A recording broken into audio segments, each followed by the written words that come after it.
মিষ্টি কুমড়ার খুব মজাদার এবং দারুণ স্বাদের একটি রেসিপি আজকে আপনাদের সঙ্গে শেয়ার করব। রেসিপিটি সম্পূর্ণ আমার মায়ের হাতের তৈরি মাটির চুলার রান্না। খুব সহজেই তৈরি করা যায় এই রেসিপিটি শেষ পর্যন্ত দেখার জন্য অনুরোধ রইল। প্রথমে মাঝারি সাইজের একটি কুমড়োর খোসা ছাড়িয়ে কুমড়োটাকে এভাবে ছোট ছোট কিউব কিউব করে কেটে নিয়েছিল।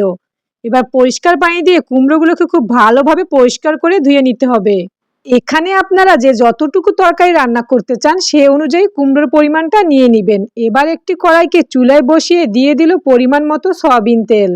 তেল সামান্য পরিমাণ গরম হয়ে গেলে দিয়ে দিবে পরিমাণ মতো পেঁয়াজ কুচি ও কাঁচামরিচ ফালি। কুমড়ো রান্নায় পেঁয়াজ কুচি ও কাঁচামরিচ ফালির পরিমাণ খুব অল্প করেই দিতে হয়। অবশ্যই কুমড়োর পরিমাণ অনুযায়ী পেঁয়াজ ও কাঁচামরিচের পরিমাণটা দিতে হবে। এবার কাঁচামরিচ ও পেঁয়াজ কুচিগুলোকে 1 মিনিটের মতো নেড়েচেড়ে ভেজে নিয়েছিল। তারপরে দিয়ে দিল কেটে রাখা কুমড়ো ফালি।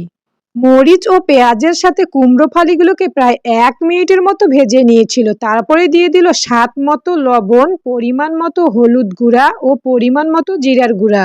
চুলার জালটাকে লো মিডিয়ামে রেখে সবকিছুর সাথে সবগুলো মশলার সাথে কুমড়োগুলোকে খুব ভালোভাবে ভেজে নিতে হবে। প্রায় 5 হতে 6 মিনিটের মতো হাতে সময় নিয়ে কুমড়োগুলোকে খুব ভালোভাবে ভেজে নিয়েছিল। খুব ভালোভাবে ভাজা হয়ে গেলে দিয়ে দিবে পর্যাপ্ত পরিমাণ পানি। পানির পরিমাণটা এমন দিতে হবে যেন পানি শুকিয়ে কুমড়োগুলো খুব ভালোভাবে সিদ্ধ হয়ে যায়।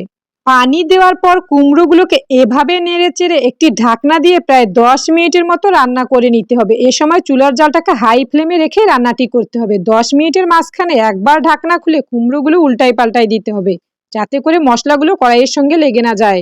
আবারও ঢাকনা দিয়ে সব মিলে প্রায় 10 মিনিটের মতো রান্না করে নিতে হবে। 10 মিনিট পর ঢাকনা খুলে কুমড়োগুলো খুব ভালোভাবে সিদ্ধ হয়ে গেলে এভাবে কুমড়োগুলোকে খুব ভালো করে ঘুটিয়ে নিতে হবে।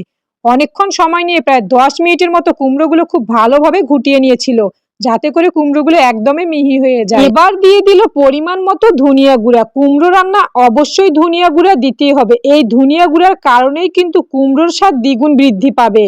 এবার ধনিয়া গুঁড়ার সাথে মিষ্টি কুমড়োগুলোকে প্রায় 1 মিনিটের মতো নেড়েচেড়ে চুলা হতে নামিয়ে নিতে হবে। তাহলে রেডি হয়ে যাবে দারুণ স্বাদের মিষ্টি কুমড়োর রেসিপি। মিষ্টি কুমড়া রান্না হয়ে গেলে এবার আমার মা একটি কড়াইয়ে পরিমাণ মতো সয়াবিন তেলে পর্যাপ্ত পরিমাণে পেঁয়াজ কুচি, আদা, রসুন ও কাঁচামরিচ বাটা দিয়ে একটু ভালো করে নেড়েচেড়ে লাল লাল করে ভেজে দিয়ে দিবে পরিষ্কার করে ধুয়ে রাখা মাছ। আদা, রসুন, মরিচ, পেঁয়াজের সঙ্গে মাছগুলোকে প্রায় 2 মিনিটের মতো ভেজে নিয়েছিল। তারপরে দিয়ে দিল স্বাদ মতো লবণ। আবারও একটু নেড়েচেড়ে দিয়ে দিবে পরিমাণ মতো হলুদ গুঁড়া, পরিমাণ মতো জিরা গুঁড়া। এবার সব ধরনের মশলার সাথে মাছগুলোকে খুব ভালোভাবে কষিয়ে নিতে হবে। প্রায় 2 হতে 3 মিনিটের মতো সবগুলো মশলার সাথে মাছগুলোকে খুব ভালোভাবে কষিয়ে নিয়েছিল। খুব ভালোভাবে কষানো হয়ে গেলে মাছগুলো সিদ্ধ হওয়ার জন্য দিয়ে দিবে পরিমাণ মতো পানি। এই পানিতে মাছগুলো খুব ভালোভাবে সিদ্ধ হয়ে যাবে এবং ঝোলের জন্য সামান্য একটু পানি থেকেও যাবে। এবার একটি ঢাকনা দিয়ে প্রায় 10 মিনিটের মতো খুব ভালোভাবে রান্না করে নিতে হবে।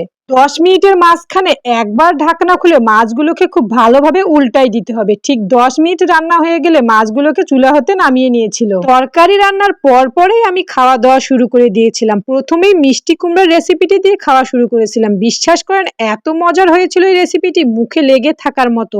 এবার মাছের রেসিপি দিয়ে ট্রাই করব। মাছের তরকারিটাও খেতে দুর্দান্ত মজার হয়েছিল। মাছ তেলে না ভেজে এভাবে কাঁচায় রান্না করলে আমার কাছে খেতে অনেক মজার লাগে। তো আমার মায়ের হাতের এই রেসিপি দুটি আপনাদের কাছে কেমন লাগলো অবশ্যই কমেন্টে জানাতে ভুলবেন না।